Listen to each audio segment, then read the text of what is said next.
Fala pessoal, aqui vamos lá ver agora se vai, né? Vamos começar agora de fato. Desculpa, infelizmente às vezes a gente tem alguns probleminhas técnicos aqui. Não sei o que aconteceu, mas ele realmente desabilitou. Vamos esperar aqui, por favor, o Vitor e o Eric. Beleza, o Vitor solicitou. Vamos esperar o Eric já solicitar. Eu já aprovo os dois juntos. E aí a gente já começa. Vamos lá, Eric. Rapidinho a gente já vai começar. Peço desculpas, pessoal, por este problema. Mas hoje, como eu falei, né, logo no início,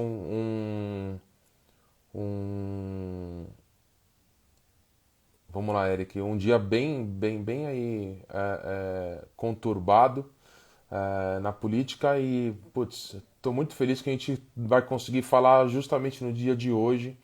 E eu vou começar com a primeira pergunta aí que a gente tem aqui com o que está acontecendo. Vamos lá, Eric, você está por aí?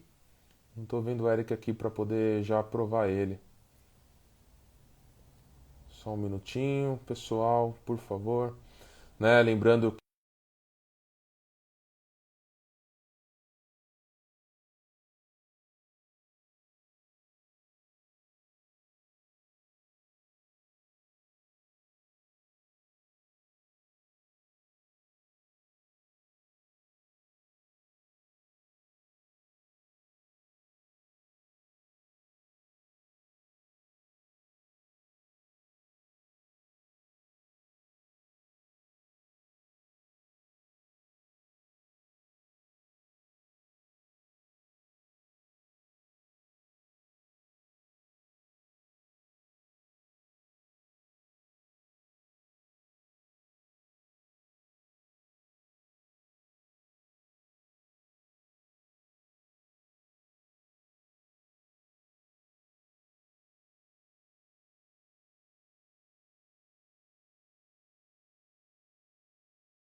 Esperar o pessoal entrar.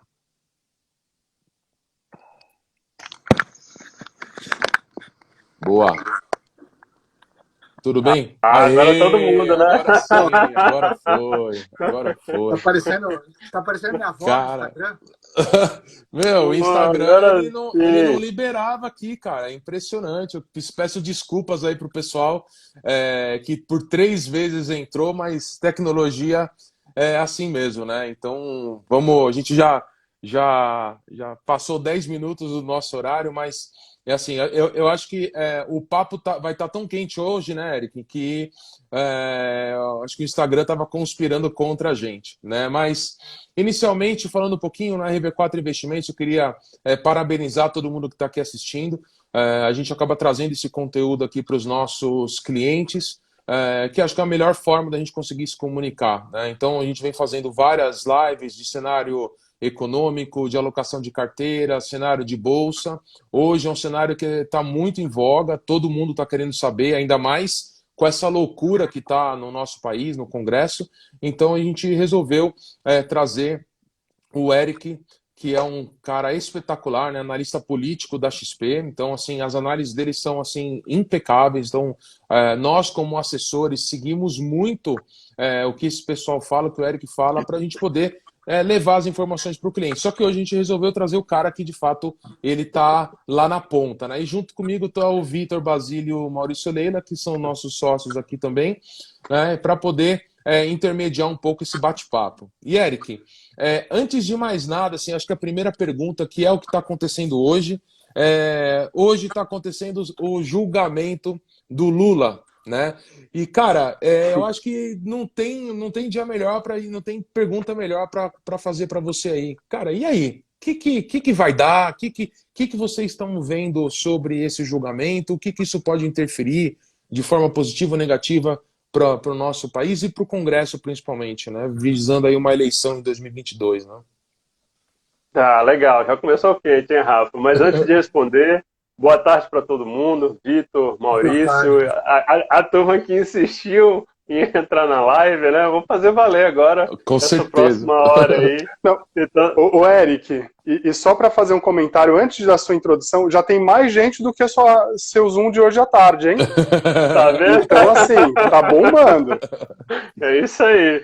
E, cara, sobre o Supremo, você falou bem, está acontecendo agora, o relator já se posicionou e agora os outros ministros vão se posicionar com relação ao caso Lula, que pode torná-lo elegível. Acho que tem algum telefone tocando e acho que não é aqui, não.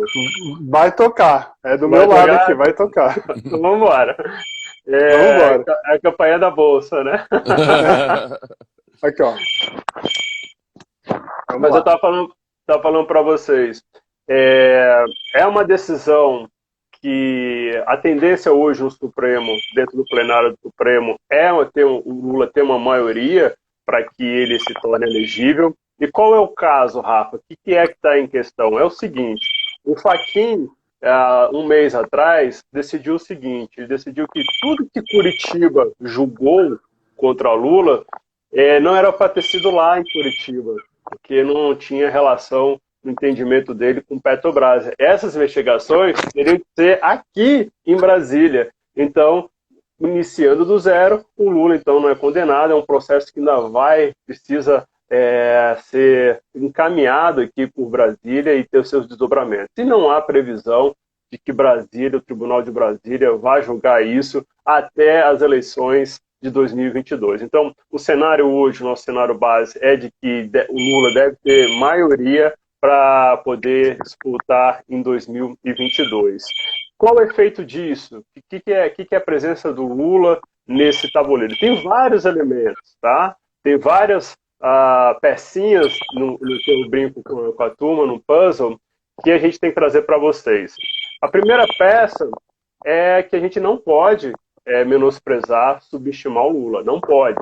A gente tem que lembrar, e quem participou da live mais cedo, eu reforcei isso, em 2018, quando teve a disputa para a presidência da República, quem disputou pelo PT foi o Haddad. E o Haddad era uma pessoa que não era carismática, era uma pessoa que não tinha penetração nacional, tinha disputado em São Paulo, inclusive perdeu em São Paulo, e dentro do próprio PT, gente, o Haddad era bastante contestado. E mesmo assim, o Haddad foi para o segundo turno para a disputa com o Bolsonaro e com o Lula também ali ainda preso. Então, assim, dentro desse contexto, a gente não pode subestimar a presença do Lula nessa próxima eleição. E a gente já fez pesquisa, a gente faz pesquisas mensais e já identificou que hoje, no dia de hoje, quando a gente bota aquela pesquisa, que é uma pesquisa espontânea, que você bota uma lista de nomes, aí a pessoa tem que apontar para qual nome ela prefere, o Lula está com 29% e o Bolsonaro está com 28%. Vai mexer muito, Rafa, a partir de hoje. Olhando para o mercado financeiro, no final do dia a gente deve ter uma certa volatilidade, ou se não for hoje, na abertura de amanhã, porque é possível que esse julgamento não finalize até o final do dia, ou seja, aconteça só depois do fechamento da Bolsa de hoje. E há também a possibilidade, Rafa, de um dos ministros pedir vista, que é aquele pedido de mais prazo para julgar. Então pode ser que não se conclua hoje, mas o que eu gostaria de trazer para vocês é que há uma tendência hoje do plenário do Supremo Tribunal Federal tornar o Lula elegível.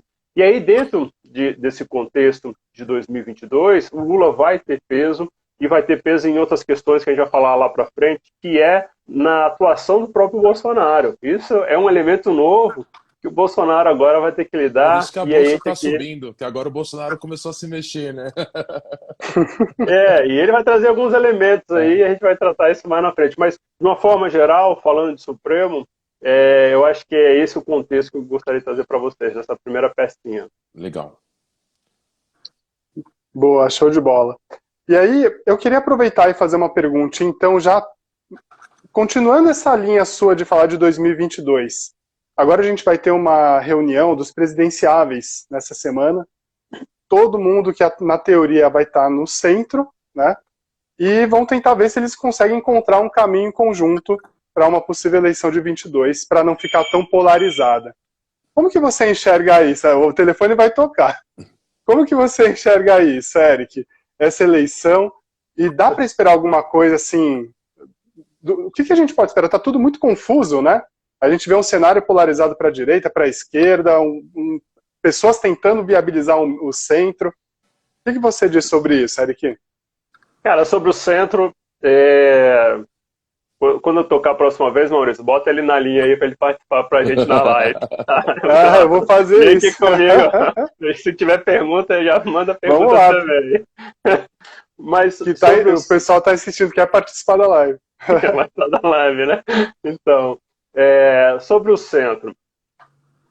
Estão avançando nessa análise do Lula. O Lula tem 28%, o Lula tem 29%, Bolsonaro tem 28%. Como é que encaixa o centro nisso, né? Porque se você olha 28, vamos arredondar, 30 com 30, ele já tem 60% do eleitorado. Como é que se encaixa esse centro? Essa é uma pergunta chave, tá, Maurício? Essa é uma pergunta que a gente vai monitorar, porque tem N fatores aí que a gente tem que observar. Primeiro, é a manutenção da popularidade do presidente Bolsonaro. Porque hoje a gente tem um centro que apoia o Bolsonaro no Congresso, que é um centro que já esteve com a Dilma, que já esteve com Michel Temer, que já esteve com o próprio Lula, que esteve com Alckmin na última eleição. O que eu quero dizer para vocês? O centro, a aliança de centro pode migrar. Eles são muito pragmáticos, Maurício. Então, assim, e eles vão olhar para o quê? Eles vão olhar para as pesquisas do ano que vem, e essas pesquisas, Maurício, vão refletir duas coisas: pandemia e economia. São os dois elementos que essas pesquisas do ano que vem vão refletir. Então, é ali no começo do ano que vem que a gente pode ver alguns movimentos do grupo de centro debandar um pouco para algum outro candidato.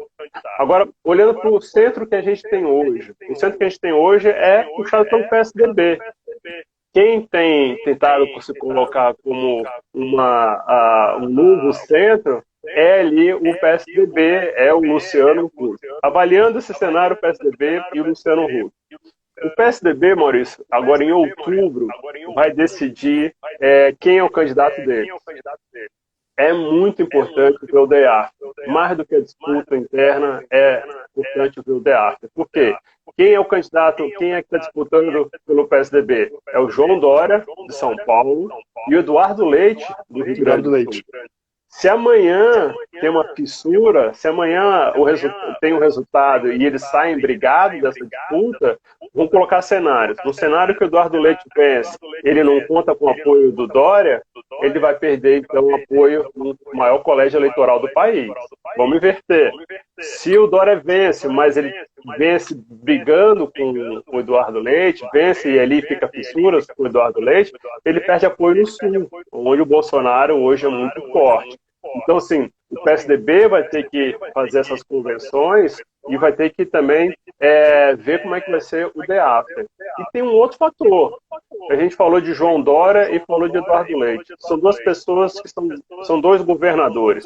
Assim como o Bolsonaro, a gente vai tirar uma foto em 2022 e vai ver qual o tamanho do Bolsonaro, como é que está a popularidade dele na questão da pandemia e na questão da economia, a gente também vai olhar para a foto do João Dória em São Paulo, porque ele está no Executivo, e do Eduardo Leite no Rio Grande do Sul. Ou seja, eles estão na vitrine, e quem está na vitrine vai tomar muita pedrada. Então, como vai se encaixar esse novo centro, ainda há muita dúvida.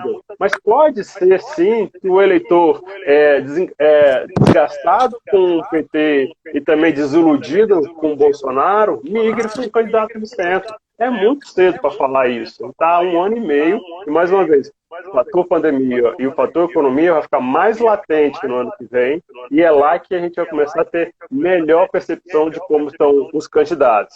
Vamos falar um pouco de Luciano Huck. Mas ele tem se mexido, tem conversado. Eu tenho minhas dúvidas. Eu, pessoalmente, tenho minhas dúvidas se o Luciano Huck tem estômago para entrar na política.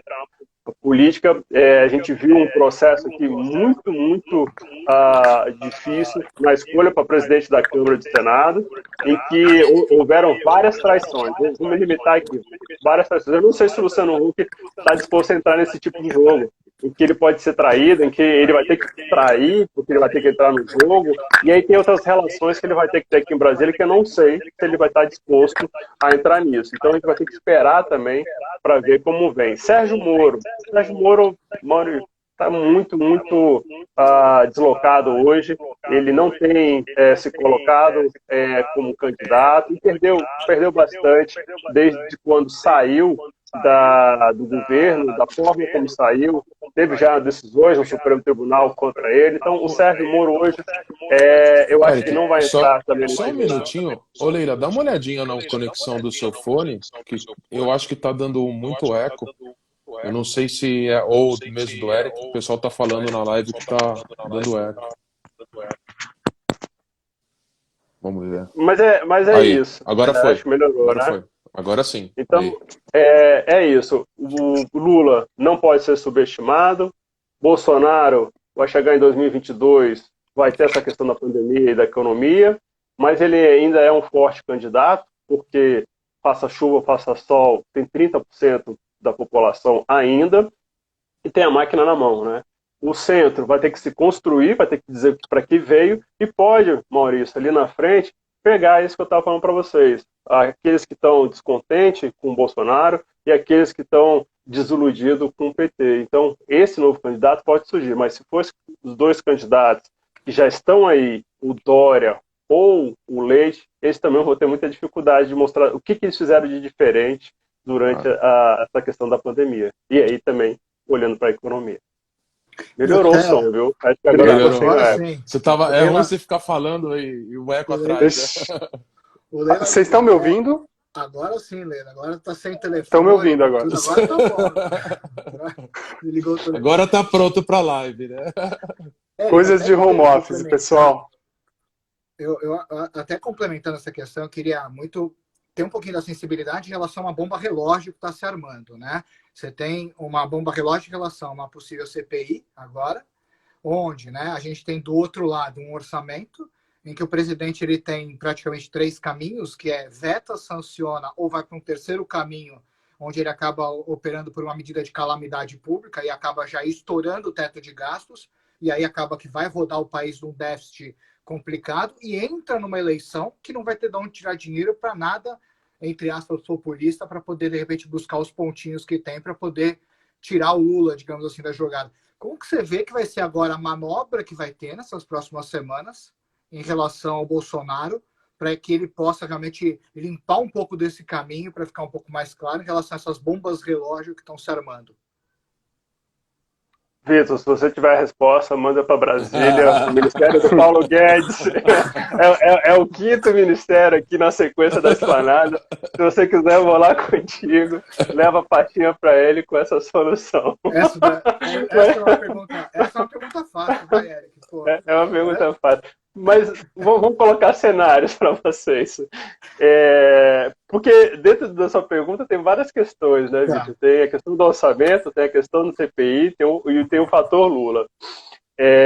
O fator Lula é pressão, sim, tá? Nessa questão de fiscal, nessa questão do orçamento. Aquilo que eu respondi inicialmente ali para o Rafa, o fator Lula pode pressionar o Bolsonaro a tomar medidas populistas.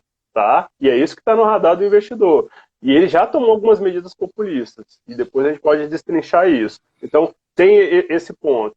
Avançando, não agora, mas avançando ali para o final do ano, início do próximo ano, como é que o Bolsonaro vai lidar com algumas questões que envolvem a questão fiscal, que envolve a questão social, que envolve também o controle de gasto. Então, ele pode ser pressionado ali a tentar dar resposta e o fator Lula pode ser muito importante nisso. Com relação ao orçamento, Vitor, até hoje não tem uma solução, até o momento não tem uma solução para o orçamento. Deixa eu só colocar todo mundo na mesma página, o que é a briga do orçamento, tá? Para todo mundo entender o que está acontecendo.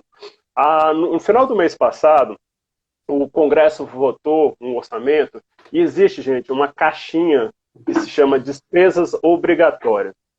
Essa caixinha, o nome já fala, é despesa obrigatória, é recurso para previdência, é recurso para seguro-desemprego, recurso para subsídios, é obrigatório, o governo tem que gastar esse dinheiro.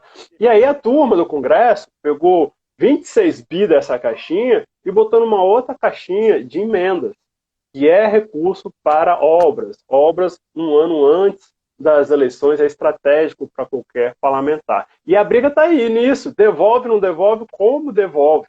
Porque se não devolver, vai ficar esse buraco. E aí foi o que o Vitor colocou. Quais são o impacto disso? Ficando buraco, de onde vem o dinheiro? Como é que vai cobrir? É obrigatório. E aí que vem as outras estripulias que podem ser feitas, que é, por exemplo, questões do crédito extraordinário, esse palavrão que a gente ouve, que é recurso que é tirado, mas não atinge o teto de gasto. Então, hoje, há esse embate do orçamento, a possibilidade da gente ter um desfecho só na semana que vem, no dia 22, que é o prazo limite para o presidente sancionar ou vetar parcialmente.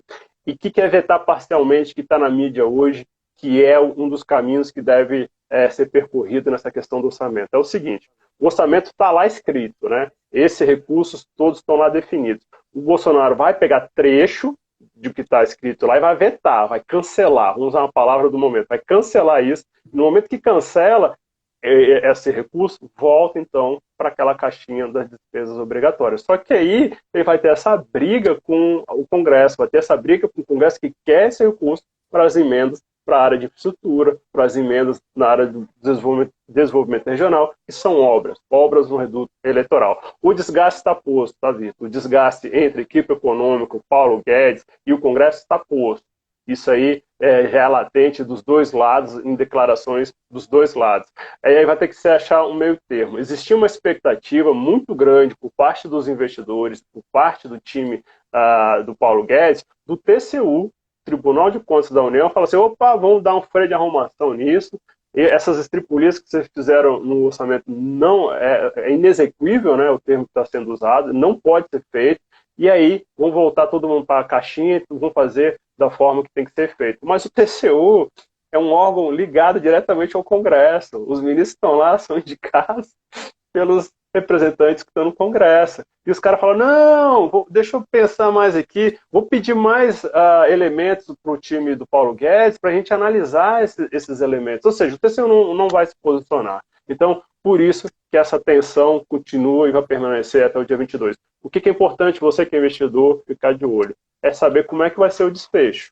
Porque se for um desfecho em que sinalize que o governo vai precisar tirar recursos da onde não se sabe para tampar esse buraco que eu falei para vocês da caixinha da despesa obrigatória, e isso vai impactar a meta fiscal, isso pode impactar o teto, pode sinalizar um descontrole dos gastos. Então é aí que vocês têm que estar de olho, porque amanhã, a depender de como sai o resultado dessa disputa, é aí que vai ser o problema para o investidor institucional no curto e no médio prazo.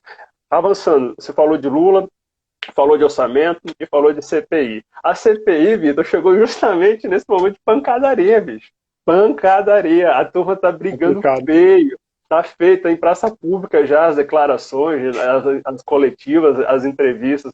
Então a CPI só chegou para dar mais combustível, para dar mais força ainda para o Congresso, que agora tem isso na mão. Como é que está essa questão da CPI? A CPI ainda não tem prazo para instalar, isso é uma peça-chave. Rodrigo Pacheco, o presidente do Senado, ainda não disse, vai ser instalada a tal dia, não definiu isso. Mas o fato é o seguinte, a composição dessa CPI é uma composição muito ruim para o governo.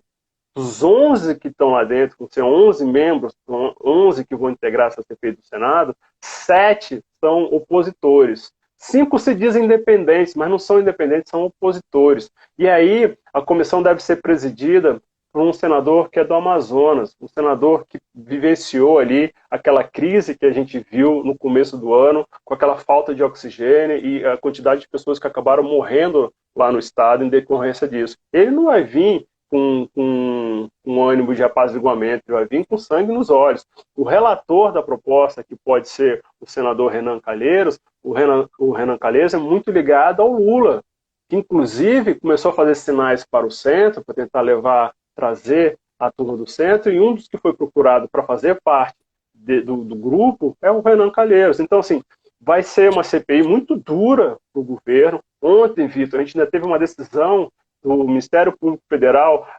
abrindo uma ação contra o ex-ministro Pazuello, e isso vai servir de combustível para essa comissão.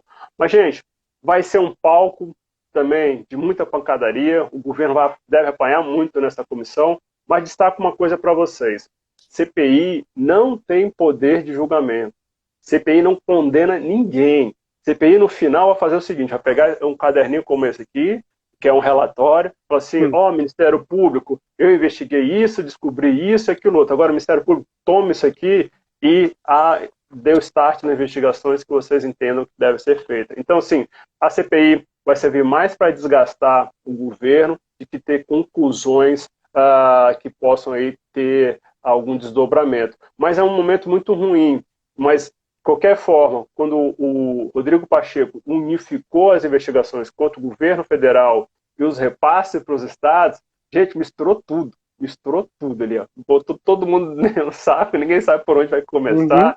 Temos 27 governadores, 5.300 prefeituras para ser investigadas, então, assim, bagunçou tudo.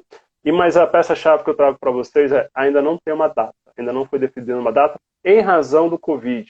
Porque, gente, aqui em Brasília, ali no Senado, a gente já perdeu 3 senadores, vários assessores também já perderam a vida em razão do Covid. A turma lá está, assim, um pouco tensa com relação a isso, e não está fazendo muito sentido instalar uma comissão presencial, semipresencial, no meio desse surto da pandemia. Então, isso deve travar também o andamento, como já travou de outras comissões que foram instaladas, mas não estão tendo atividades em razão do Covid. Você viu que o Eric, ele acabou falando um monte e ele não respondeu o que o Vitor queria, né? Mas ele não deu, né? Então vamos continuar esperando tudo no mesmo bolo, né, Eric? Brincadeira. Mas assim, eu queria aproveitar esse assunto que você falou, que não, Rafa, agora me fala o que não foi respondido. Pô, o que Três vai perguntas dar, numa né? só. O que vai dar, né? E aí, o que não vai tem dar, resposta. né? Então, o orçamento não tem resposta, está em construção. Até o dia 22 a gente vê o resultado. CPI, a gente vai ter que esperar as atividades iniciarem. Não tem ainda uma data definida. E o fator Lula vai pressionar o Bolsonaro a tomar medidas populistas no final do ano. Boa! Respondeu. Eric, manda ele responder, manda ele para ir, então, para Brasília, responder essas coisas. O Eric, ficar ligando lá para o Congresso para responder, não, pô. É mais difícil o orçamento, gente, porque orçamento ninguém tem a resposta. Então, é exatamente aí que eu quero falar um pouquinho mais agora na minha pergunta, né? Que é o quê? Você falou muito... É impressionante como a gente já está terminando abril, entrando em maio daqui a pouco, e a gente não tem um orçamento de 2021. E aí você falou o quê? Você falou que o Paulo Guedes, né, a equipe econômica, está brigando para que isso não estoure, porque se estourar o teto de gastos, vai dar um crime de responsabilidades em cima do governo, né? Então acaba dando esse estouro todo. Em contrapartida, o Bolsonaro ele não quer se indispor com o centro, porque está vindo aí na luta o Lula e ele está com uma intenção de voto muito grande. Então, dentro de tudo isso que você comentou, eu acho que a gente, nesse mês, tivemos aí uma live com o ministro Paulo Guedes, e ele falou muito assim, eu estou no governo, eu continuo no governo, eu não escuto ruídos, eu não estou nem aí para ruídos. Ele falou um palavrão ainda que ele não está nem aí. Meio assim, eu estou cagando para ruído. Ele falou, tem que entender o que é fato e o que não é. Briga tem, mas eu estou no governo. Agora, eu não sei se é melhor ou pior essa pergunta para você responder, mas Paulo Guedes, como que tá? Tá muito desidratado, ele continua no governo, tá cada vez perdendo mais força. E isso é uma coisa que os nossos clientes aqui, eles acompanham muito as falas do Paulo Guedes, né? E uma saída dele, cara, aí entra um terror aqui novamente, com uma ascensão do Lula pior ainda, né? Então o mercado começa a refletir isso de uma forma bem negativa. Bom, a bola tá contigo agora. Só pergunta cabeluda para ele, né? Não tem uma fácil. O Paulo Guedes perdeu muito capital. A relação com o Congresso vai ficar azeda depois do dia 22, mas ele tem assimilado bastante, tá, Rafa? É isso que você colocou, que ele tem, vamos tirar o ruído, vamos olhar para o que é importante, mostra uma assimilação de várias derrotas que ele teve. Vou colocar para vocês, tá, gente? A primeira derrota foi ali na questão do Banco do Brasil. A questão do Banco do Brasil, o presidente do Banco do Brasil falou assim, eu quero enxugar a máquina, eu quero reduzir o número de funcionários. Agenda liberal, gente. Essa é a agenda do Paulo Guedes, enxugar a máquina e reduzir o número de funcionários. O Bolsonaro disse, não, os prefeitos estão reclamando aqui, não vai fechar nada não. Trocaram o presidente do Banco do Brasil. Uma intervenção populista numa agenda fiscal. A gente foi ali para a Petrobras. A Petrobras trocou o presidente da estatal, anunciou a troca do presidente da estatal em razão do presidente seguir uma agenda liberal, que essa política de preço hoje da Petrobras, ligada ao dólar, ligada ao barril, é uma agenda liberal que foi estabelecida no governo Temer. Tiraram o presidente da Petrobras para dar um recado para quem? Os caminhoneiros. E isso é declaração do próprio Paulo Guedes. Foi uma declaração do Bolsonaro para os caminhoneiros, ou seja, mais uma intervenção populista eleitoral numa agenda liberal. Tivemos um caso também na PEC emergencial, que foi completamente desestruturada, é bastante técnico, não vou aprofundar, mas ali houve uma intervenção do Bolsonaro quando tirou a turma do serviço, do sistema de segurança, da questão lá dos gatilhos que envolviam as promoções. Todo funcionário público tem promoção durante a carreira. E a turma do serviço da área de segurança foi tirada desses gatilhos. Mais um choque com a agenda do Paulo Guedes. E no final foi todo mundo, não só a turma da área de segurança. Mas pegou o gatilho que o Paulo Guedes tinha construído, desfigurou e ele perdeu. E aí, Rafa, depois disso tudo, ele vem dar essa declaração. Não, tá tudo bem, tá tudo tranquilo, tem muita coisa que tem avançado, a gente tem muitos gols que a gente tem já marcado. E assim, se você olhar para a questão macro, aí essa questão que eu trouxe para vocês. Na questão micro, Rafa, ele tem vitórias. Na questão micro, se a gente olhar para o saneamento, quem olha para investe em saneamento, cara, um golaço. O marco regulatório foi impressionante. Eu acompanhei durante 2 anos esse tema aqui dentro do Congresso, e só para colocar todo mundo na mesma página, a área de saneamento, gente, quando o contrato acabava, era do governo para o governo. Só o governo poderia renovar, só o ente público poderia renovar o contrato. Com a lei marco do saneamento, o privado pôde entrar numa futura licitação. Venceu o contrato, o poder público pode concorrer e também o privado. Gente, se vocês jogarem, se tiver alguém de Alagoas, dá um oi aí que me ajuda, porque lá em Alagoas, no meio da pandemia, no meio da quebradeira, no final do ano passado, houve o primeiro leilão de saneamento. Rafa, foi um boom, porque eu conversei com o governador de Alagoas e ele falou, Eric, eu estava esperando X. O que veio de investimento foi 5x, 5 vezes mais do que eu esperava. É um golaço da área do Paulo Guedes, saneamento. A gente teve recentemente a lei do gás. A lei do gás vai ter no curto, no médio e longo prazo impacto também. Resumindo para vocês, a lei do gás vai acabar com o monopólio da distribuição de gás. Então, assim, e tem outras coisinhas que estão avançando. Tem a MP da Eletrobras, que existe uma grande expectativa aí dos investidores que estão olhando para essa privatização. Então, assim, no macro, Rafa, a coisa não está muito boa, não. Mas no micro, se a gente olhar, tiveram sim algumas questões que avançaram. E até hoje tem um ponto central, que é a manutenção do teto de gastos.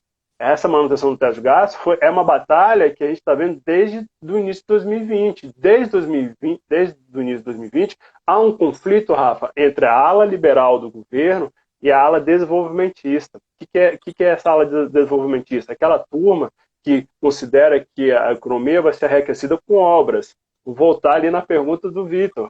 Por que hoje está tendo essa briga toda dentro do orçamento? Porque a turma quer obras. Os parlamentares querem obras. A gente está vendo um choque novamente e o Paulo Guedes está falando, gente, não pode ter recurso para obras, senão vocês vão estourar o teto. Vocês estão entendendo que aí tem o teto, a questão liberal, a agenda liberal, e aí obras, a questão da agenda desenvolvimentista? Então, esse choque vai ser permanente, esse choque vai ser contínuo. A permanência do Paulo Guedes no governo, eu acho que ele só sai, Rafa, se a gente tiver uns 180 graus na agenda econômica, se essa agenda desenvolvimentista for colocada com todos os dedos dentro do governo. E aí tem uma lógica na política, que não existe vácuo de poder. A partir do momento que essa agenda começar a migrar para uma agenda mais desenvolvimentista, o Paulo Guedes já está ali sendo enfraquecido e alguém já vai estar conduzindo essa nova agenda. Então, assim, é aí que a gente está monitorando. E é nessa agenda mais ligada à questão desenvolvimentista e jogando para o espaço a agenda liberal que pode entrar medidas populistas, que pode pegar o teto e jogar o teto também para o espaço. E é aí que a gente tem acompanhado e visto se vai acontecer ou não. Então, sendo bastante objetivo para você, Rafa, eu acho que o Paulo Guedes tem assimilado essas pancadas. Essa questão do orçamento vai ser mais uma que a gente vai ver como é que vai ser o day after. Eu acredito que ele também vai assimilar, mas ele tem tido bastante desgaste, sim, mas tem visto ainda o copo meio cheio, porque tiveram outras questões que avançaram, como eu coloquei para vocês. E no médio prazo, o que ele deve comemorar é muito essa questão da Eletrobras, que está dentro do pacote dele de privatizações. Show, valeu. Essa da Eletrobras, aliás, é uma das reformas micro que a gente está esperando e que está caminhando no Congresso a despeito de toda essa bagunça, né, que a gente está vendo agora em torno do orçamento e da CPI. E eu queria te perguntar, Eric, tem outras reformas que podem acontecer? Ou, poxa, cada dia que passa a gente vê o tempo passar e chegar mais perto de 2022 e, portanto, ano de eleição, é muito mais difícil de aprovar qualquer coisa menos popular. Então, o que está acontecendo no Congresso, além dessas questões de bagunça, o que a gente consegue aprovar ainda nesse ano de 2021?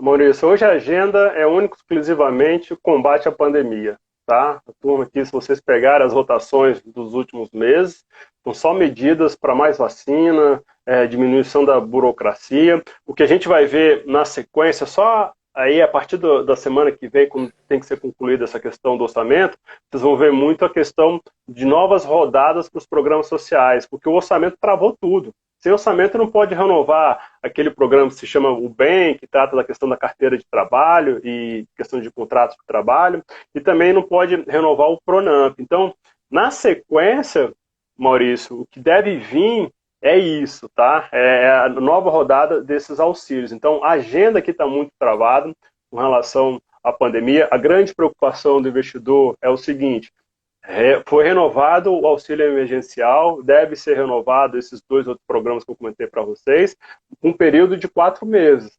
Mas quem é que diz que a pandemia vai durar só 4 meses? Então, assim, a preocupação do investidor, assim, teve recurso para esse novo round, vai ter mais recursos, de onde vai tirar esse recurso para um terceiro round, entendeu? É ali que a turma já está começando a olhar para o fiscal, para o teto, para a meta fiscal. E o que está andando ali paralelo é essa questão da MP da Eletrobras, e aí, para quem olha o setor, para quem tem posição na Eletrobras, chama atenção para o dia 19 agora. A gente conversou com o relator dessa proposta e ele sinalizou que vai apresentar um rascunho do relatório dele agora, dia 19. Publicado esse rascunho, Maurício, os investidores vão ver como é que está a cabeça do relator, o que ele colocou de fato ali no papel. Não é um texto definitivo, mas vai trazer volatilidade. É fato, positivo ou negativo. Eu acho que vai mais para o positivo, porque tiveram algumas posições do relator nos últimos meses que contrariaram bastante o governo e também o entendimento dos investidores, mas ele já recuou desse entendimento. Então, assim, é possível que quando ele apresente esse relatório, um rascunho ainda no dia 19, tenha volatilidade. Depois, coloque na agenda, que é dia 17 de maio, votação no plenário da Câmara, e depois dia 20 no plenário, conclui a votação no plenário da Câmara e depois vai para o Senado. Então, no curto prazo, que a turma está olhando é para isso. Se fala naquela questão da reforma administrativa, Maurício, mas a reforma administrativa não tem trazido assim grande euforia no mercado financeiro, não, tá? Entre os investidores institucionais, eu falo. É uma sinalização positiva, porque mostra que no futuro o governo está fazendo um dever de casa, mas tem uma peça-chave nessa reforma administrativa, que é o seguinte: a gente está falando de uma PEC, uma mudança na Constituição. É basicamente o seguinte, gente: vai ser feito um esqueleto de como vai ficar a administração pública para o futuro, não pega os atuais. Só que o que vai definir, o que vai exatamente nos dar a noção de quanto vai ser economizado com essa reforma administrativa, Maurício, é o passo seguinte. É quando vem a regulamentação. Aí, para ter essa regulamentação, Maurício, é necessário votar outros projetos. E aí, meu amigo, a gente está com um calendário, como você falou, o tempo está passando, a expectativa é que a reforma administrativa seja votada até o final do ano dentro do Congresso. E aí essa regulamentação, que aí vai realmente definir como é que vai ficar o tamanho do setor tal, do setor Y, do setor X, do setor público, isso vai estar dentro de 2022. 2022 está no meio de uma eleição. Então, esse outro passo que é importante, que é ali que a gente vai ver o quanto se economizaria com a reforma administrativa, provavelmente não vai ser dado. Então, desconfiem quando vocês veem declarações ou manchetes de algumas autoridades dizendo que essa reforma administrativa vai trazer oxigênio para o orçamento de cerca de 300 bi em 10 anos. É muito difícil fazer esse cálculo, porque esse cálculo só pode ser feito no passo seguinte, como eu falei para vocês, quando vem a regulamentação dessa PEC. E aí tem uma malandragem aqui na Câmara. A turma do Congresso não quer misturar a discussão da PEC com a discussão posterior, que é essa regulamentação, porque se misturar, pode travar tudo. A turma do servidor público, que é muito organizada, pode travar tudo. Então vai anos ainda aí, pelo que a gente está vendo, né? Mas a sinalização da reforma administrativa vai ser pega de forma positiva no curto prazo, como eu falei. O governo está tentando fazer o dever de casa nessa área e, por longo prazo, isso vai trazer algum benefício. É um pouco como foi uma reforma da Previdência, né? Sim. Mais para o futuro. Muito legal. E até mudando, né, de assunto, mas na verdade a temática é a mesma. Dia 22 agora de abril a gente passa a ter a cúpula, né, de líderes relacionada às questões climáticas, e ontem o presidente Bolsonaro ele mandou uma carta para o presidente Joe Biden falando, né, do empenho que o Brasil tem até 2030 para poder trabalhar melhor, né, a questão do desmatamento ilegal. A leitura muito que a XP faz sobre esse aspecto é de uma mudança de postura do presidente Jair Bolsonaro em relação a muito da conexão com os líderes de outros países nesse ponto que é tão delicado, né, onde bate, ele apanha muito, né, de França, Estados Unidos. O Biden ele teve uma agenda muito focada nas questões climáticas, ou praticamente é para o dia 22 ter alguma estratégia para apanhar menos, de repente, dia 22 em relação a esse tema, que deve ser o tema que deve ser bastante abordado nessa cúpula, ou não? A gente teve uma mudança muito forte nesse aspecto. O Ruber tá falando aqui que tá difícil demais. Ruber, não tá fácil não, viu? Quando o Vitor vier com a pastinha dele aqui com as soluções para o Ministério da Economia, pega uma carona com ele, para você ver como é que foi a reação da turma lá no Ministério. Aliás, eu não sei como é que você tira férias, tá, Eric? Porque eu acho que há quantos anos você não tira férias? Política que você faz. A gente tira uma semana de férias e mesmo assim a gente tem que ficar antenado no celular e a esposa brigando com você, né? Faz parte. Mas, Vitor, cara, não vejo um 180 graus na agenda ambiental, não, tá? Inclusive, é interessante essa pergunta, porque a gente teve uma reforma ministerial bem recente, né? Nessa reforma ministerial, o ministro de Relações Exteriores foi trocado. E aí o novo ministro que assumiu, ele ali, eu senti uma mudança. Você vê uma mudança na postura, vê uma mudança de discurso, você vê uma mudança de agenda, já ali de início por parte do ministro de Relações Exteriores, colocando as questões ideológicas muito menos, aflorando muito menos as questões ideológicas, tá? Ali foi bem interessante, porque as questões ideológicas estavam se chocando aí com esses processos de compra de vacina mundo afora. E a gente não vê essa mudança, Vitor, no Ministério do Meio Ambiente, e há uma pressão sempre para também trocar o ministro de lá. Não acredito nesses 180 graus na agenda e acredito na manutenção da postura, pode ser que mude um pouco as declarações, porque o Bolsonaro, Vitor, é muito apoiado na bancada do agro. A bancada do agro aqui no Congresso é à frente, tanto é que a atual ministra de Agricultura é a ministra que saiu dessa bancada, é a ministra que saiu da frente parlamentar da Agricultura. Então, e o Bolsonaro é muito ligado a esse setor, e é um setor que também tem contribuído bastante aí para a balança comercial, vocês entendem aí de comércio exterior. Então, não vejo o Bolsonaro mudar a postura, e aí, logicamente, não vejo o Salles mudar essa postura. Então, eu acho que vai muito na linha que ele já vem adotado, de que a Amazônia é nossa, vocês que olhem as florestas que vocês destruíram, do que uma mudança aí de comportamento. E também não vejo, Vitor, que a gente vai ter sanções por parte dos Estados Unidos na questão de comércio exterior, por causa de questões ligadas ao meio ambiente. Há uma dinâmica dentro do comércio exterior que vai muito além dessas questões ambientais.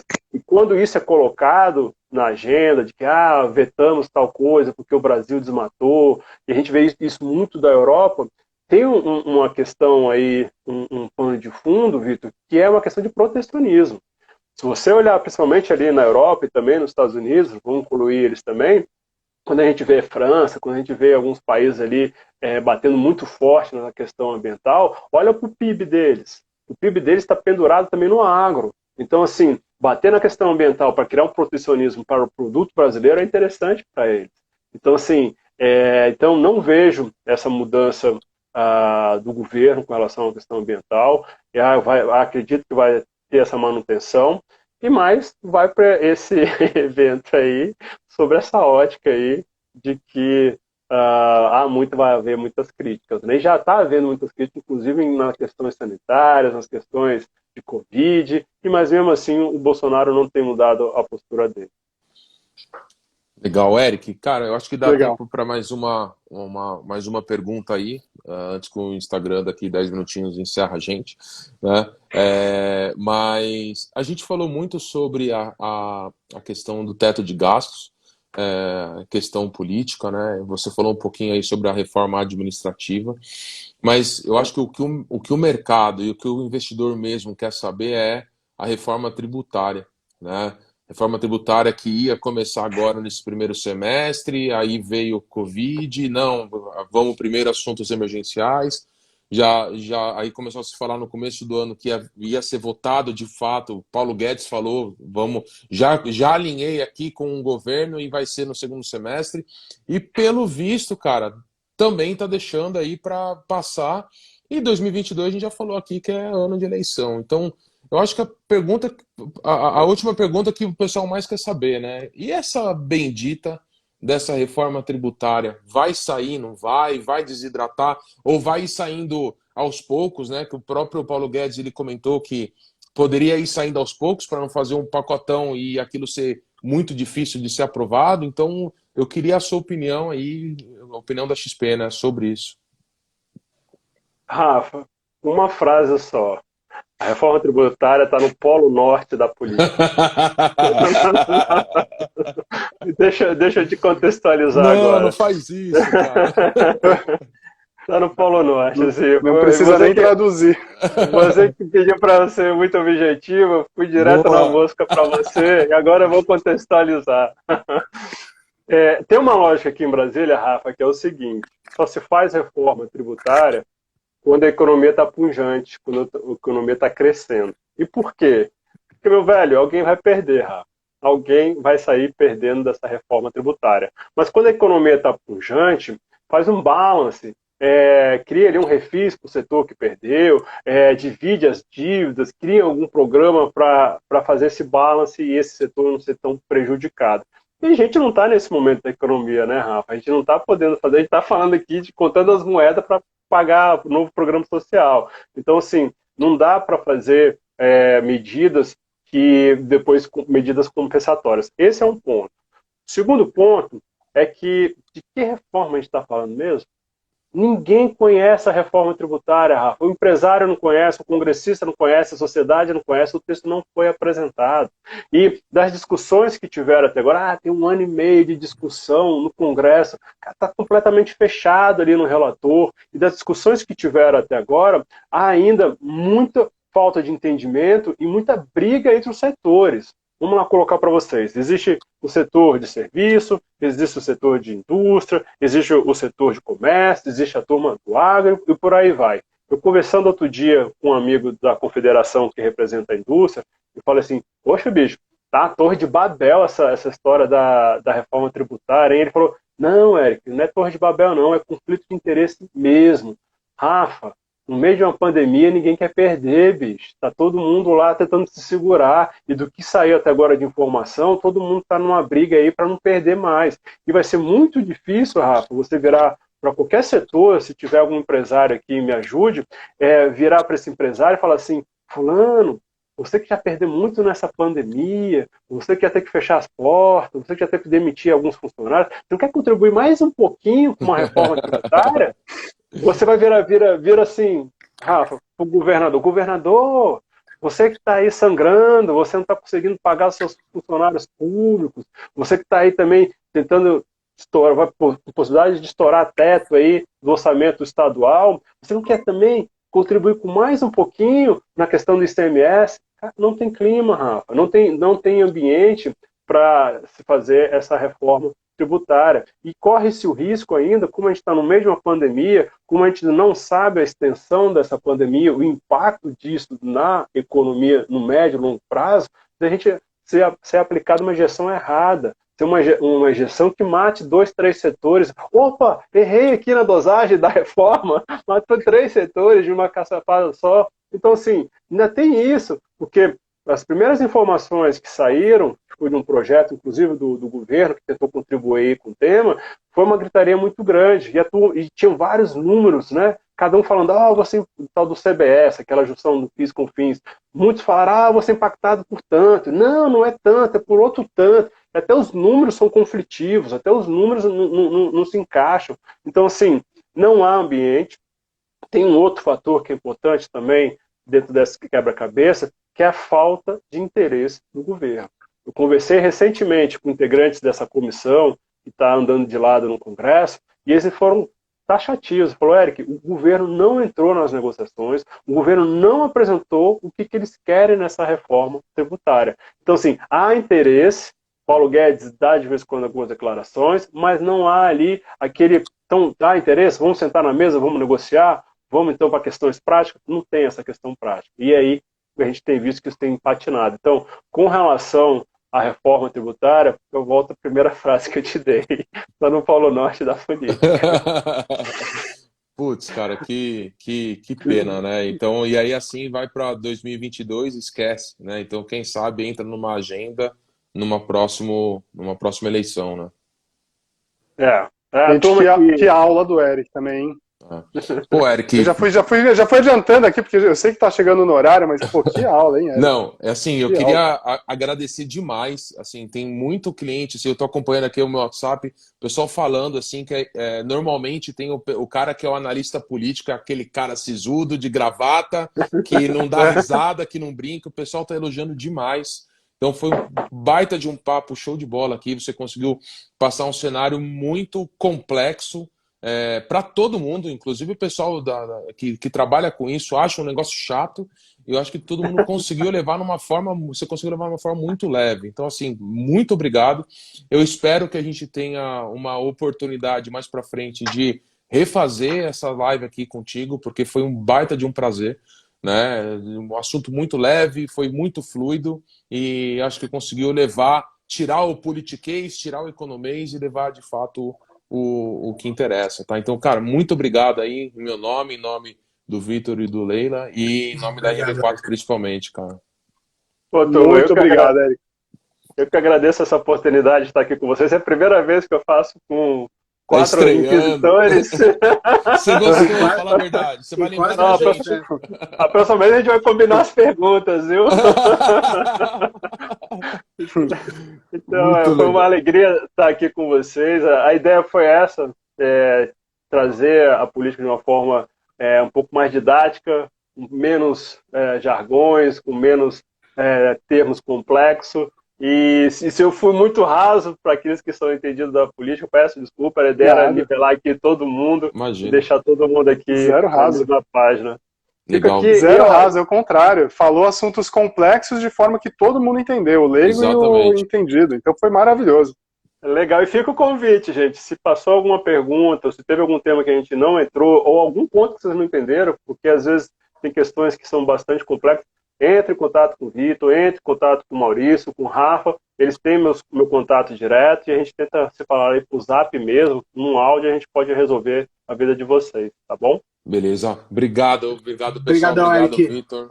Obrigado, Maurício, Eric. Eric. Valeu, Se pessoal. cuidem, Tchau. se cuidem. Um Boa. abração. Tudo bem. Na hora que você Valeu. tiver as datas aí certinho, os resultados, você passa pra gente primeiro, tá? Ou o Vitor vai aí levar também pra você em Brasília, tá bom?